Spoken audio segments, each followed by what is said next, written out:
ಬರೀ ಬಾಯಿ ಮಾತಿನಲ್ಲಿ ಮಾತ್ರ ಕನ್ನಡ ಕನ್ನಡ ಅನ್ನಬಾರದು. ಕನ್ನಡಕ್ಕಾಗಿ ನಾನು ಹೋರಾಟ ಮಾಡ್ತೇನೆ, ಕನ್ನಡಕ್ಕಾಗಿ ನಾನು ಸಾಯಲು ಸಿದ್ಧ ಎಂದು ನಟ ಶಿವರಾಜ್ ಕುಮಾರ್ ಹೇಳಿದ್ದಾರೆ.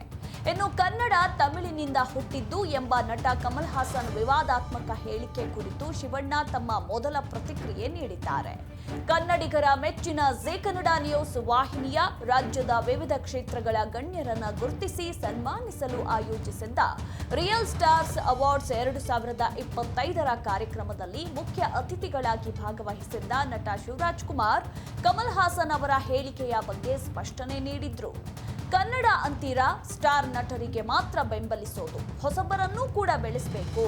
ಕಮಲ್ ಹಾಸನ್ ಅವರಿಗೆ ಇದೆಲ್ಲ ಗೊತ್ತಾಗುತ್ತದೆ, ಆದ್ರೆ ಅದನ್ನ ಸರಿ ಮಾಡಿಕೊಳ್ತಾರೆ. ಕಮಲ್ ಹಾಸನ್ ನನಗೆ ಬಹಳ ಇಷ್ಟ.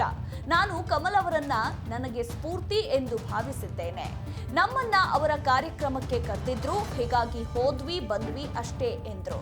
ಇನ್ನು ಕನ್ನಡದ ಬಗ್ಗೆ ಕಮಲ್ ಹಾಸನ್ ಅವರಿಗೂ ಪ್ರೀತಿ ಇದೆ. ಈಗ ಯಾಕೆ ಅದನ್ನ ದೊಡ್ಡ ವಿವಾದ ಮಾಡ್ತೀರಾ?